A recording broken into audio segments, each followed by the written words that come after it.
The 2025 Tour de France will be remembered as one of the toughest, fastest, and most emotionally charged races in modern cycling.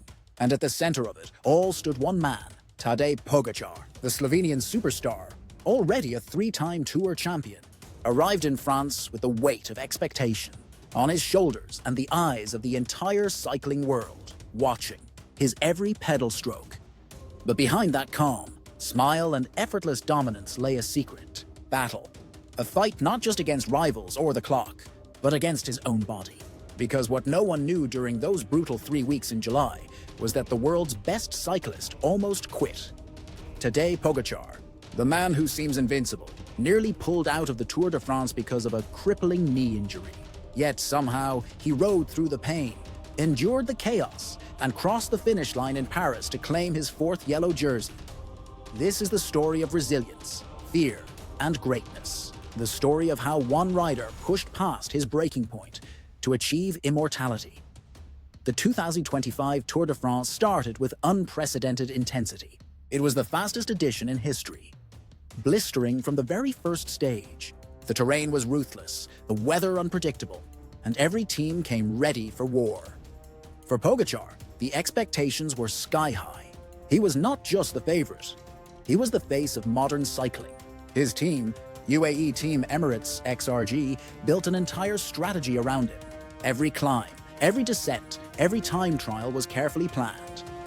But as Pogačar himself later admitted, the Tour is never smooth sailing. The Tour is really something special, he said. Tiring, long, full of stress. Sometimes I just say that the Tour is a necessary evil for every team. That single sentence reveals everything.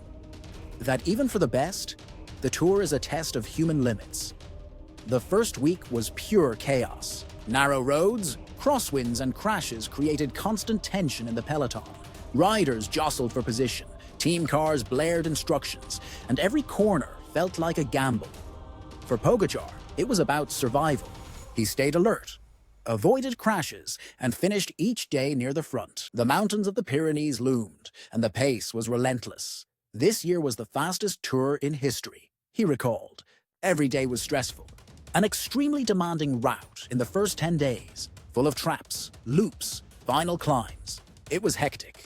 By the end of week 1, his rivals, Jonas Vingegaard, Remco Evenepoel, and Primož Roglič, were still within striking distance. The general classification was tight and fatigue was already creeping in. Then came the second week, and that was where Tadej looked unstoppable. The route was written to my skin, he said with a grin. Everything went great, like butter. Stage after stage, he climbed with confidence, attacked with precision, and wore the yellow jersey like it was made for him.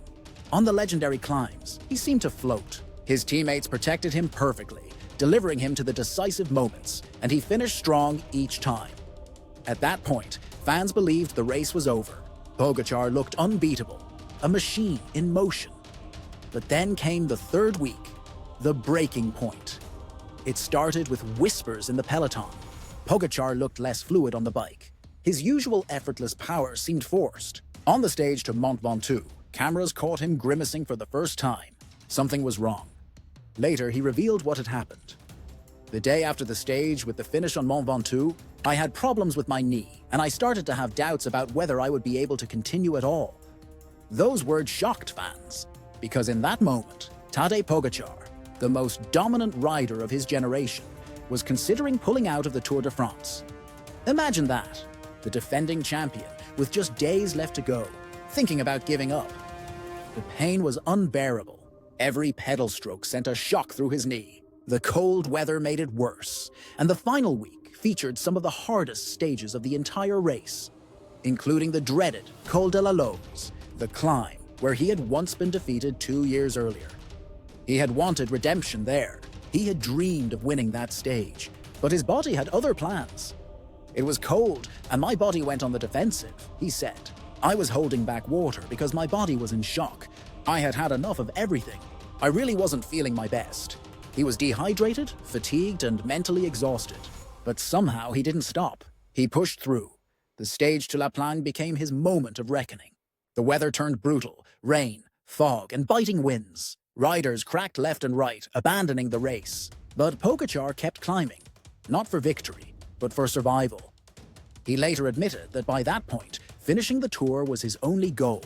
Any cyclist who has ever been on any Grand Tour knows that 3 weeks is no small feat, he said. After the first week, you're already tired, and then you have 2 more weeks. I don't think anyone comes home rested, especially not after the Tour de France. Despite the pain, he fought through the Queen stage, finishing 2nd and 3rd in the remaining mountain stages. It wasn't dominance anymore.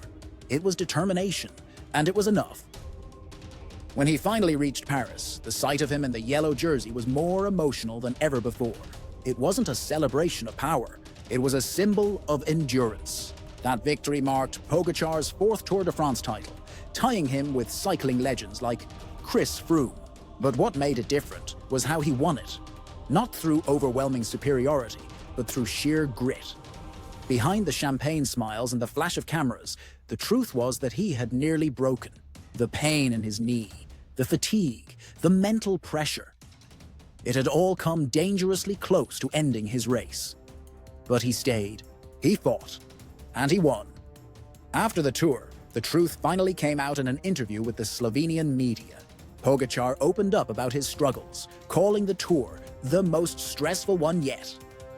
"The Tour is a necessary evil," he said again, laughing softly. "You want to win it, but it takes so much from you. Physically, mentally, it's brutal." His words resonated with fans around the world because they revealed something rare. Vulnerability, even at the top of his sport, even with 4 yellow jerseys. Tadej Pogacar is still human, and 2025 wasn't just about the Tour.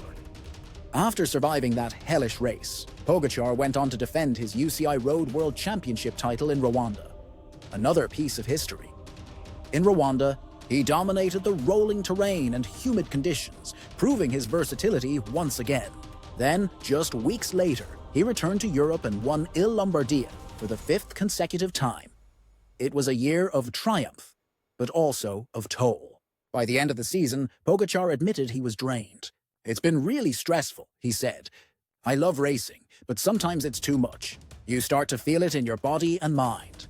Amid his incredible achievements came one more personal moment. A phone call from cycling's greatest icon, Eddy Merckx. After his 5th Lombardia victory, Pogacar said, "I had a really cool phone call with Eddy Merckx, but even then, he made one thing clear. He was tired of comparisons. I don't like that all the time you need to compare to somebody," he said. Nobody likes to be compared all the time. It was a statement that summed up Pogacar's entire approach. He isn't chasing anyone else's legacy. He's creating his own. Looking back, the 2025 Tour de France will always stand out as the year Pogacar proved he's more than a generational talent. He's a fighter. Because it's easy to admire the wins, the trophies, and the stats. But the true measure of greatness is how a champion responds when everything starts to fall apart, when the body screams to stop, when the mind starts to doubt, when every pedal stroke feels like punishment. That's when legends are made. For fans, his honesty was refreshing. In a sport often cloaked in secrecy and perfection, Pogacar's openness reminded everyone that even heroes struggle. Cycling isn't just about wattage and tactics. It's about heart, and few riders have shown more of it than Tadej Pogacar. His rivals, Vingegaard, Evenepoel, Roglic, all praised him afterward. They knew what he'd gone through. To win like that, while injured, that's something else, said Roglic. He's a champion in every sense. Even his team director admitted they considered pulling him out at one point, fearing long-term damage. But Tadej refused. He said, "If I can pedal, I can race." That's what separates him from the rest. The refusal to quit, even when everything hurts. And as he lifted his 4th yellow jersey under the Paris lights, fans realized they weren't just witnessing another victory. They were watching a man redefine greatness. He wasn't the strongest Pogacar we've ever seen, but he was the bravest. The 2025 Tour de France became a mirror of life itself, full of highs, lows, setbacks, and comebacks. Pogacar's story from that race is a reminder that success isn't just about talent. It's about the courage to keep going when every reason tells you to stop. He called it stressful. Fans called it historic. And maybe that's the beauty of it. Because sometimes, true greatness doesn't come from the easy wins. It comes from the battles no one else sees, fought silently inside the heart of a champion. Tadej Pogačar.